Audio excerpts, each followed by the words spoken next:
Hey there, TikTok world. Most of you that see my videos know that I'm a long-haul truck driver. Well, I wanted to tell you guys about something that happened to me yesterday.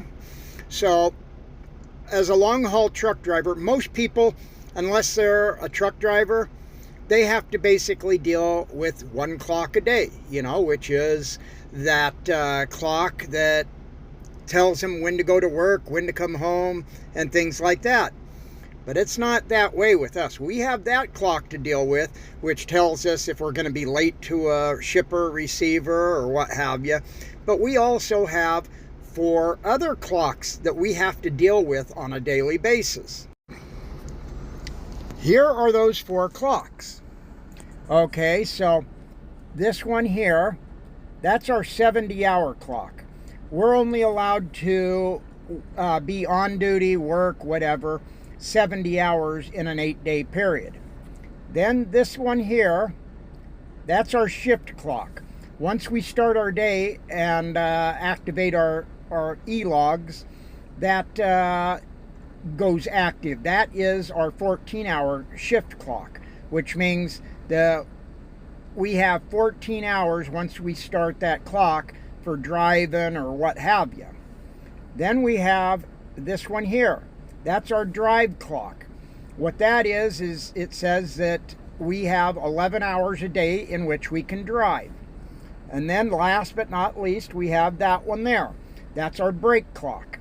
That one there tells us that by the time we have driven 8 hours, we have to stop and take a 30-minute break. So yesterday, I stopped at a rest area on I-94 in North Dakota. It is called the Medora Rest Area. I was there, and some of you may have seen me live last night and seen the interaction that took place. But I'm sitting there at that rest area and taking a break and actually going to spend the night there. I had still a couple hours left of drive time that I could have done, but I had already been on duty, been activated my clock 12 hours before. So I had already been basically on the clock for 12 hours, not driving that whole 12 hours, because I only drove 9 hours yesterday, but still, I was on the clock because I had already activated my clock. Well, I'm sitting there on TikTok Live last night, and all of a sudden I hear a knock on my door. And my first thought is, what? Did somebody from my live TikTok realize where I was and was knocking on my door to say hi or what have you? So I come up out of the sleeper and I go to my door, and it's a U.S. Forest Ranger.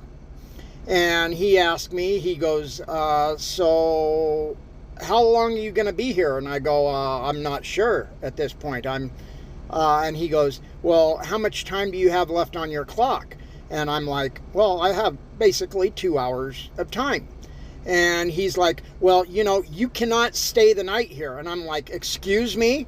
And I go, this is a rest area. That is what rest areas are designed for, is for people to get rest and all. Oh no, you're not allowed to do that. If you do that, you can get a ticket. And I go, the sign out there on the interstate says it's a rest area. And he goes, yeah, this is a federal state park. And we have a problem with the state, or a federal park, and we have a problem with the state because of that sign, but there's nothing we can do about it because we're not going to infringe on their right on the interstate. And I'm like, well, this is federal property, right? And he's like, yeah. And I go, which is funded by the federal government, right? And he goes, yeah. And I go, which is funded by the taxpayers, right? And he goes, yeah. And I go, well, then we have a right to use this anytime we want. And he goes, well, I don't disagree with you there, but our rules are that you cannot camp here. And I'm like, well, I'm not camping here. I'm taking my 10-hour break here. Oh, you're not allowed to do that. You'll need to go up the freeway. And I'm like, that ain't happening. When I'm tired, I'm tired. I stop, I shut down. That's the way it is. And he goes, well, I'm not going to do anything, but the next, tomorrow morning you might get a ticket. And I'm like, so be it. And I actually turned the camera on him last night so that people on TikTok could see the BS that I was dealing with. I mean, they want to holler and scream if one of these trucks go and hit somebody and kill somebody, but yet they don't want us to get proper sleep, proper rest. Where is the logic behind this, guys? Answer me that.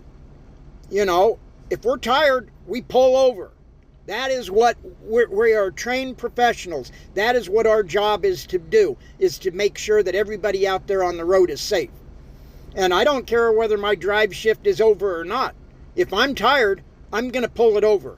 Because fully loaded, I have, as I look at it, an 80,000-pound bullet in my hands.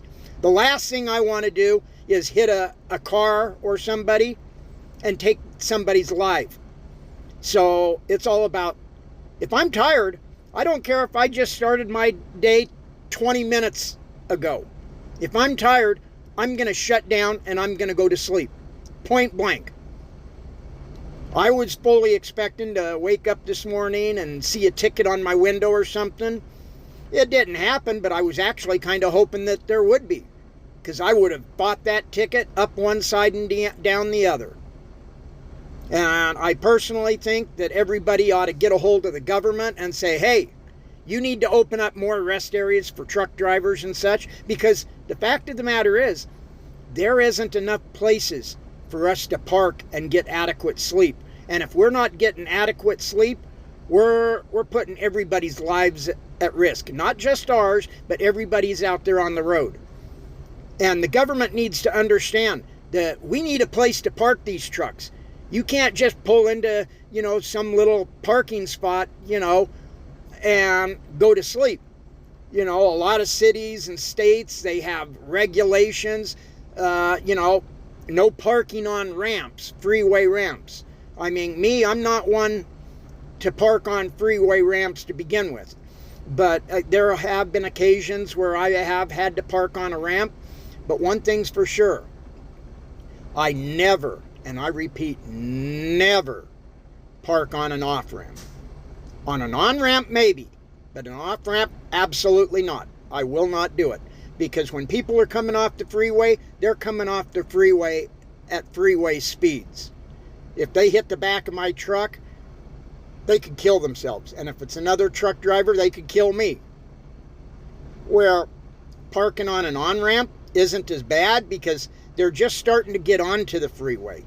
They haven't gotten any speed, so if they did happen to hit me from the back, the chances of it doing a bunch of damage is slim to none.